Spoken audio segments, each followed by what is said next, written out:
वायु और जल, एयर एंड वाटर। कठिन शब्दार्थ। क्वार्टर, एक चौथाई। महासागर, पानी का विशाल स्रोत।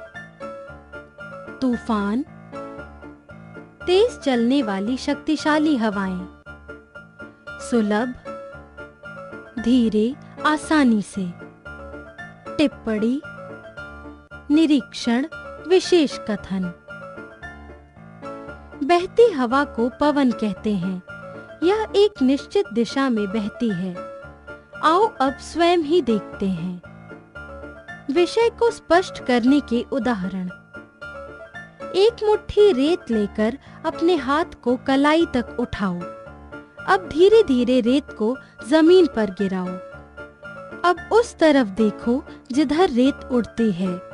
इस क्रिया से तुम्हें पवन की दिशा पता चलेगी। अब हवा के विरुद्ध और हवा के साथ दौड़ो। क्या तुम बता सकते हो कि कौन सा उपाय आसान है?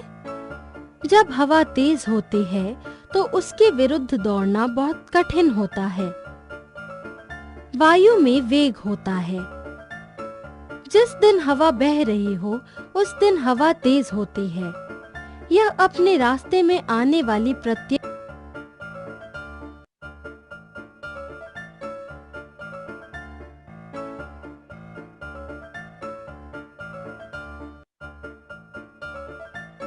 वस्तु को उड़ाकर ले जाती है। अन्य दिन हवा इतने वेग से नहीं बहती।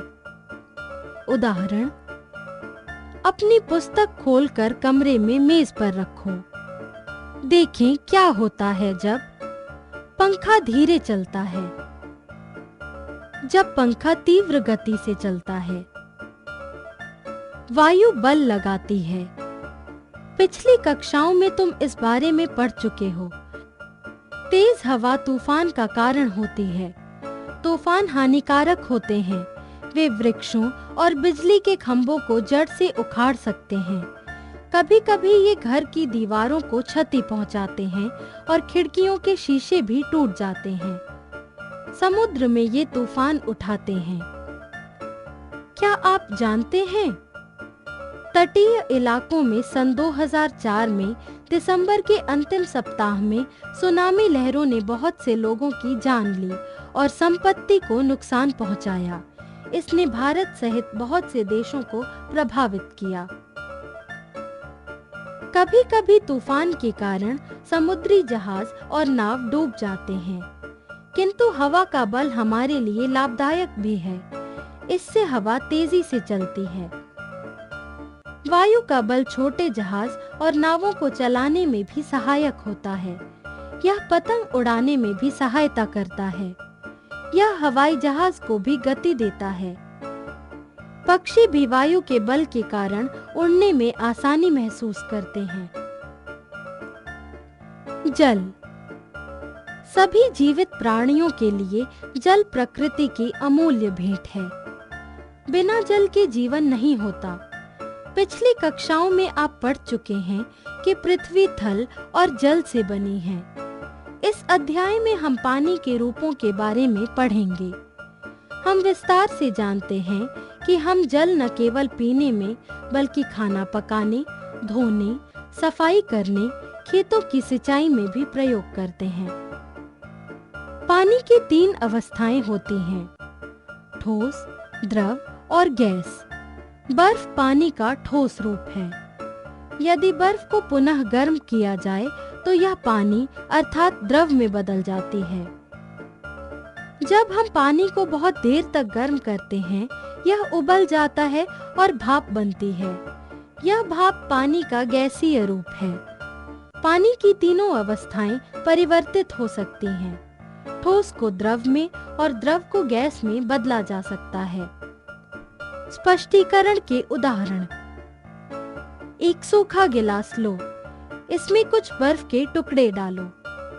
कुछ देर बाद तुम देखोगे कि बर्फ के टुकड़े द्रव में बदल जाते हैं।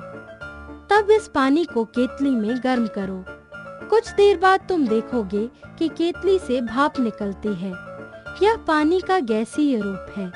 इसे जल वाष्प भी कहते हैं। जो बादल तुम आकाश में प्रायः देखते हो वे जल वाष्प के बने होते हैं।